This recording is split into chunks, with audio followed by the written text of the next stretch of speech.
CGP yang di mana kemarin juga saya sempat berbincang dengan Bu Dewi. Alhamdulillah saya juga termotivasi untuk mengikuti CGP, walaupun saya tahu bahwa kalau mengikuti program CGP itu harus 5 tahun ya intinya.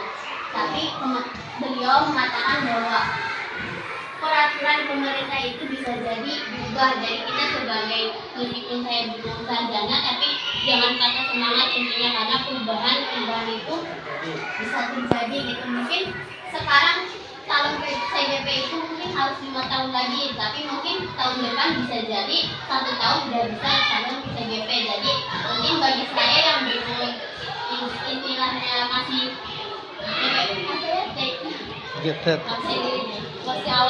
masih awal ya, jadi tidak mematahkan motivasi saya, tidak mematahkan semangat saya. Dari kata-kata beliau saya menyimpulkan bahwa oh ternyata mungkin rezeki itu sudah diatur. Mungkin nanti tahun depan kita bisa mengikuti program-program CGP maupun PNS, P3K, karena peraturan kita tidak ada yang tahu dan mungkin sesuai dengan rezeki kita. Nah, gitu sih. Dan saya sangat termotivasi sama Bu Mana juga. Kemudian Bu Dewi kemarin menyampaikan bahwa capek ketan itu sangat istilahnya berdampak positif. Kenapa? Karena siswa itu selain belajar mereka butuh refreshing otak. Artinya kalau misalnya mereka jenuh, nantinya kalau kita melakukan pembelajaran di kelas mungkin tidak akan masuk ke otak gitu. Kalau kita melakukan refreshing, mungkin mereka akan gampang menyimpulkan pembelajaran yang kita berikan kepada anak-anak gitu. Jadi mungkin dari program Tape Ketan di sini kita sebagai guru-guru harus ikut berpartisipasi tentunya.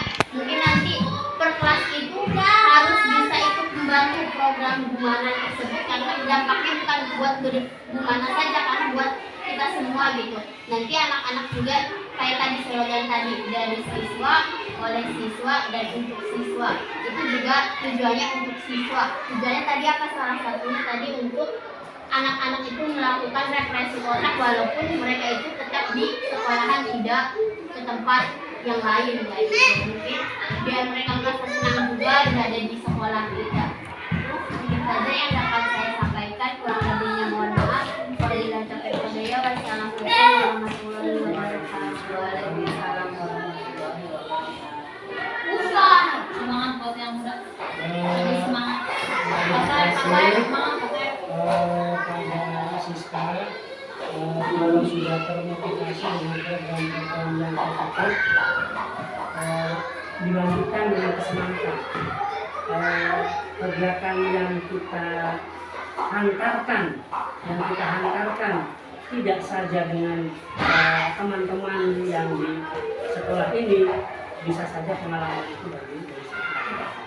Tapi khususnya dari kita mengambil contoh positif dari penggerak yang sudah ada, itu lebih baik. Hanya saja yang namanya nasib tadi disampaikan, peraturan bisa saja terjadi perubahan. Ini yang pasti sudah masuk. Ini yang pasti.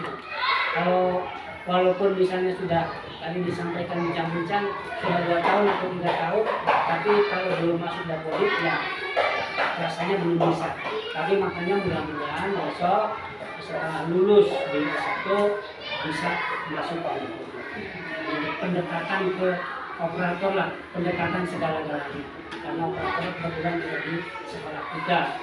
Nah, ini tadi disampaikan bukan saja secara pribadi disampaikan oleh saya kepada Bu Siska tentang penyemangat, bagi yang lain juga monggo selama usianya belum 51 tahun. Karena kalau sudah 51 tahun, CGP untuk aturan sekarang itu tertutup. Aturan tertutup. Entah besok barangkali ada perubahan, yang penting belum penggerak sampai dengan menjelang masa pensiun terjadi perubahan barangkali. Karena ini sedang diajukan oleh orang-orang yang sudah di atas 50 tahun, ada kecemburuan. Kenapa yang tua tidak diperbolehkan? Alasannya apa? Mudah-mudahan besok pokoknya siapapun yang ingin dari penggerak, monggo Hanya saja seperti tadi, cita-cita kita itu benar-benar jangan setengah-setengah. Ayo 100% terus, dipacu terus, gaspol. Jadi bukan hanya sebagai guru juga kita harus mempunyai visi misi. Artinya kalau misalnya visi misi tahun ini misalnya saya karena belum sarjana, visi saya sarjana dulu Pak. Nanti naik level lagi kalau udah sarjana, mungkin saya pengen menjadi guru yang berprestasi.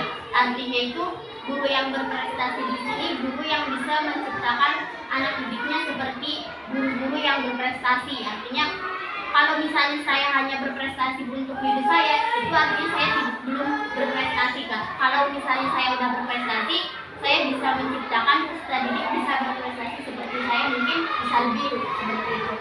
Kemudian naik level lagi kalau misalnya visi misi saya itu udah terlaksana, mungkin nanti saya juga akan mencalonkan menjadi CGP kalau misalnya sudah sarjana ya Pak. Misalnya kalau misalnya udah calon CGP alhamdulillah keterima, mungkin bukan hanya di situ saja, mentok di situ saja, mungkin naik level lagi menjadi pengawas insya Allah, nanti pengawas CGP-nya dia.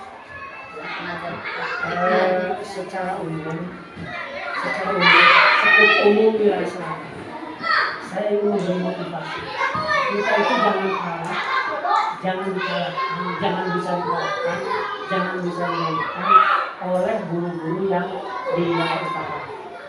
Saya tidak mengusulkan diri.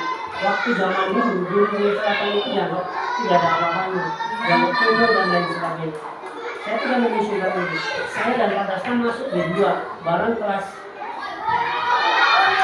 dengan kelas-kelas yang setingkat Pak Didi, Pak Eko yang orang-orang yang top di jajaran utara. Setelah saya dan Pak Dastan masuk di D2, kami dijadikan gaib untuk bisa mengkabangi batu, karena di situ masuk ke D2 itu UTEK itu sangat sulit karena segala-galanya dengan komputer dan lain sebagainya. Dan tanpa dinyali, saya itu IP-nya semester 2 itu 3,9. Orang-orang pada gede namanya India tidak ya. Nah di situ baru muncul. Oh iya, wilayah selatan mulai bersaing. Sampai sekarang antara wilayah selatan dan utara itu sudah berbagi. Hanya mohon maaf kepada ini awal, kemudian dilanjutkan dengan generasi berikutnya dan dilakukan kita ya seperti itu. Kita harus masih bersaing dengan guru wilayah utara. Lalu dari blok kalian boleh langsung ke itu. Sekarang ini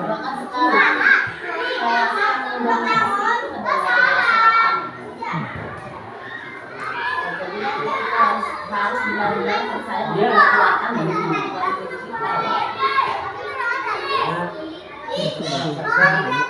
Yang belum kita peroleh kalau secara individu pribadi dulu itu sudah mampu bersaing. Yang belum mampu bersaing adalah siswa-siswi wilayah selatan di wilayah utara. Kemampuan dan kemampuan terutama di bidang klinik. Kalau masalah COVID dan ini itu sudah lewat itu.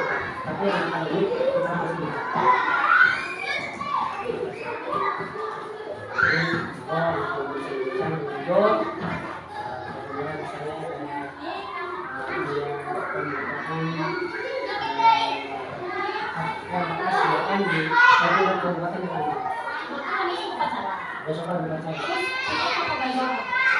program Bumana tersebut karena dampaknya bukan buat Bumana saja, karena buat kita semua gitu. Nanti anak-anak juga kayak tadi slogan tadi, dari siswa, oleh siswa, dan untuk siswa. Itu juga tujuannya untuk siswa. Tujuannya tadi apa? Salah satunya tadi untuk anak-anak itu melakukan represi otak walaupun mereka itu tetap di sekolahan, tidak ke tempat yang lain kayak gitu. Mungkin biar mereka merasa senang juga berada di sekolah kita. Itu saja yang dapat saya sampaikan, kurang lebihnya mohon maaf. Wabillahi taufiq wal hidayah. Wassalamualaikum warahmatullahi wabarakatuh. Waalaikumsalam warahmatullahi wabarakatuh. Semangat buat yang muda. Jadi semangat. Pada Siska, kalau sudah termotivasi dengan program-program yang tersebut, dilanjutkan dengan kesemangat. kegiatan yang kita hantarkan tidak saja dengan teman-teman yang di sekolah ini, bisa saja pengalaman itu dari sekolah. Tapi khususnya dari kita mengambil contoh positif dari penggerak yang sudah ada itu lebih baik. Hanya saja yang namanya nasib tadi disampaikan, peraturan bisa saja terjadi perubahan. Ini yang pasti sudah masuk. Ini yang pasti. Kalau walaupun misalnya sudah tadi disampaikan bincang-bincang sudah 2 tahun atau 3 tahun, tapi kalau belum masuk Dapodik ya rasanya belum bisa. Tapi makanya mudah-mudahan besok setelah lulus di S1 bisa masuk pendekatan ke operator lah, pendekatan segala-galanya. Karena operator kebetulan juga di sekolah kita. Nah, ini tadi disampaikan bukan saja secara pribadi disampaikan oleh saya kepada Bu Siska tentang penyemangat, bagi yang lain juga monggo selama usianya belum 51 tahun. Karena kalau sudah 51 tahun, CGT untuk aturan sekarang itu tertutup. Aturan tertutup. Entah besok barangkali ada perubahan. Yang penting belum penggerak sampai dengan menjelang masa pensiun terjadi perubahan barangkali. Karena ini sedang diajukan oleh orang-orang yang sudah di atas 50 tahun, ada kecemburuan. Kenapa yang tua tidak diperbolehkan? Alasannya apa? Mudah-mudahan besok pokoknya siapapun yang ingin dari penggerak, monggo. Hanya saja seperti tadi, cita-cita kita itu benar-benar jangan setengah-setengah. Ayo 100% terus, dipacu terus, gaspol. Jadi bukan hanya sekolah, sebagai guru juga kita harus mempunyai visi misi. Artinya kalau misalnya visi misi tahun ini, misalnya saya karena belum sarjana, visi saya sarjana dulu Pak. Nanti naik level lagi kalau udah sarjana, mungkin saya pengen menjadi guru yang berprestasi. Artinya itu guru yang berprestasi di sini, guru yang bisa menciptakan anak didiknya seperti guru-guru yang berprestasi. Artinya kalau misalnya saya hanya berprestasi untuk diri saya, itu artinya saya belum berprestasi Kak. Kalau misalnya saya udah berprestasi, saya bisa menciptakan peserta didik bisa berprestasi seperti saya, mungkin bisa lebih seperti itu. Kemudian naik level lagi, kalau misalnya visi misi saya itu udah terlaksana, mungkin nanti saya juga akan mencalonkan menjadi CGP kalau misalnya sudah sarjana ya Pak. Misalnya kalau misalnya udah calon CGP alhamdulillah keterima, mungkin bukan hanya di situ saja, mentok di situ saja, mungkin naik level lagi menjadi pengawas, insya Allah nanti pengawas CGP-nya dia. Secara umum cukup umum wilayah selatan, saya ingin memberi motivasi kita itu jangan bisa dikalahkan, jangan bisa dikalahkan oleh guru-guru yang di wilayah utara. Saya tidak menyusulkan diri. Waktu zaman dulu guru selatan itu tidak ada apa-apanya, yang umur dan lain sebagainya. Saya tidak menyusulkan diri. Saya dan Pak Dastan masuk di 2 bareng dengan kelas-kelas yang setingkat Pak Didi, Pak Eko yang orang-orang yang top di jajaran utara. Setelah saya dan Pak Dastan masuk di D2, kami dijadikan gaib untuk bisa mengkabangi batu. Karena di situ masuk ke D2 itu UTEK itu sangat sulit karena segala-galanya dengan komputer dan lain sebagainya. Dan tanpa dinyali, saya itu IP-nya yang semester 2 itu 3,9. Orang-orang pada gede, namanya India, tidak ya. Nah di situ baru muncul. Oh iya, wilayah selatan mulai bersaing. Sampai sekarang antara wilayah selatan dan utara itu sudah berbagi. Hanya mohon maaf kepada ini awal, kemudian dilanjutkan dengan generasi berikutnya. Kalau disampaikan kita ya seperti itu, kita harus masih bersaing dengan guru wilayah utara. Lalu dari blok kalian boleh untuk itu. Sekarang ini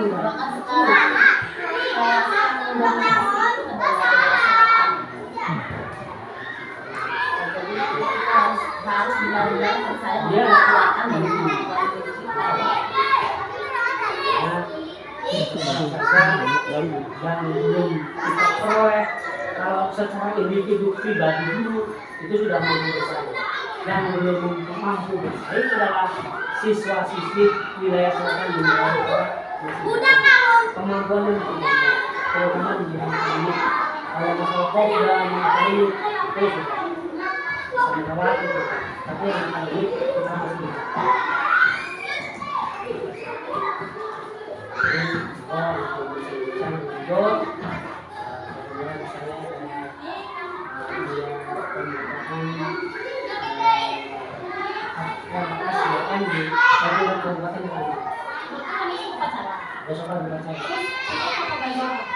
tidak terfokus atau terpancing di kelas saja, tapi kita memang harus melakukan berbagai macam variasi pembelajaran terhadap siswa, di mana nanti siswa itu karena untuk pembelajaran di awal itu adalah ketika kita masuk ke kelas, otomatis kita harus melihat suasana, bagaimana suasana hati anak-anak itu sendiri.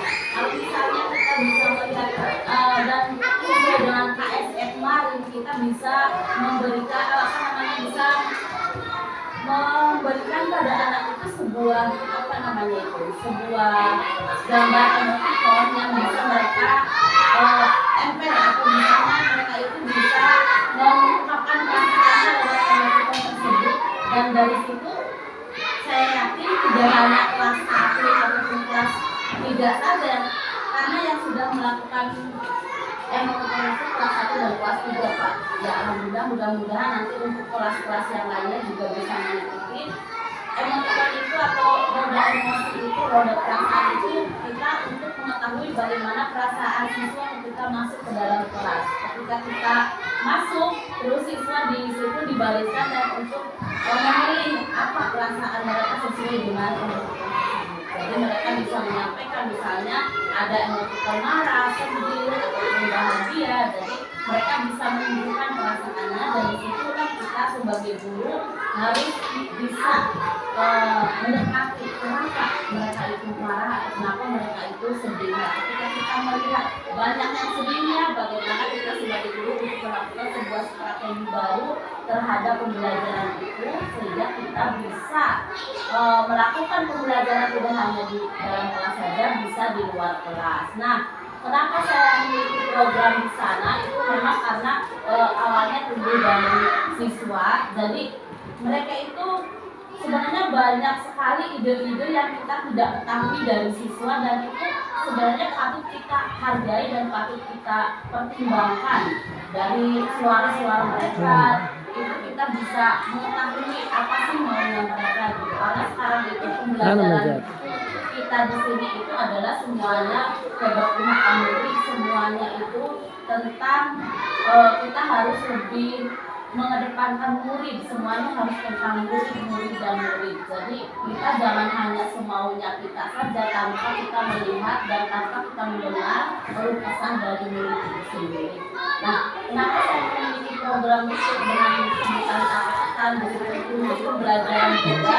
Jadi untuk kedepannya itu tidak hanya di kelas saja, siswa bisa belajar di sana, bisa membaca. Misalnya sekarang itu kan yang sangat disanakan adalah literasi dan numerasi. Yang belum kita laksanakan benar-benar yaitu tentang literasi anak.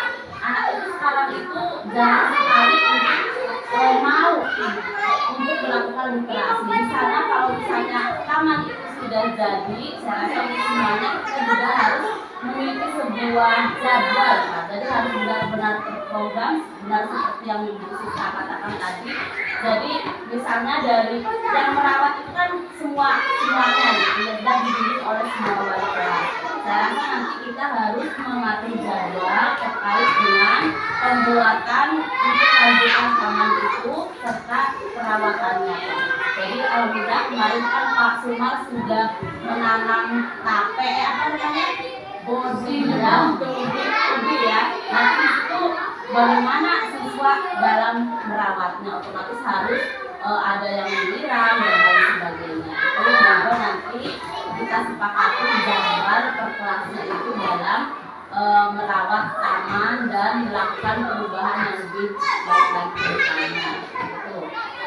Nanti siswa di sana, pikiran saya dan gambaran saya itu ke depan nanti siswa bisa belajar membaca di sana, tidak hanya terpancang di kelas saja, kan jenuh ya Bu ya.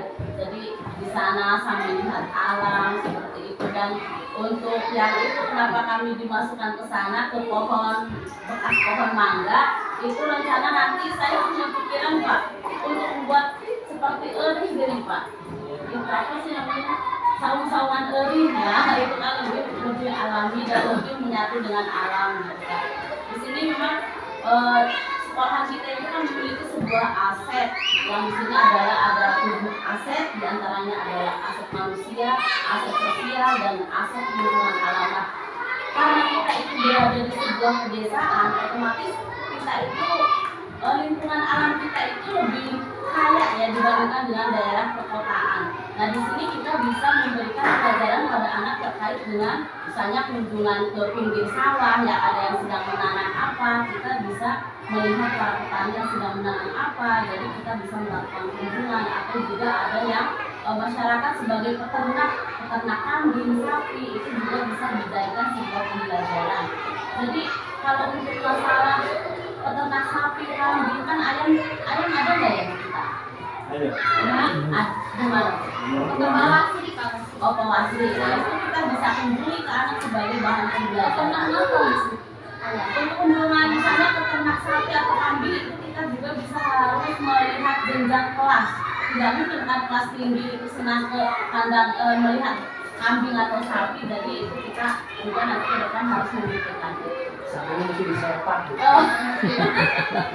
Jadi untuk aset manusia, alhamdulillah semuanya guru-guru di sini menurut saya sudah TFPDT, sudah sangat bagus sekali, semangatnya juga sangat tinggi sekali. Budana, Pak Datang, Bu Siska, Pak Sumar sebagai yang sepuluh Pak Kayak semuanya pokoknya kepala sekolahnya luar biasa, guru-gurunya juga luar biasa.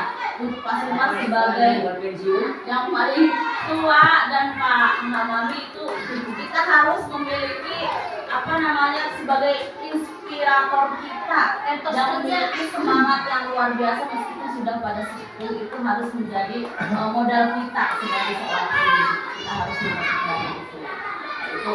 Untuk modal sosial lainnya seperti misalnya di sini kan kita di masyarakat sekitar otomatis ada aset-aset yang sebenarnya kita tahu tapi tidak kita manfaatkan ya. Di sini misalnya ada ustad atau ada misalnya perajin apa, atau ada juga yang membuat makanan, itu kita bisa jadikan aset untuk melakukan kunjungan anak-anak sana. Jadi untuk pembelajaran anak-anak untuk mengetahui lingkungan sekitar kita ini memiliki aset yang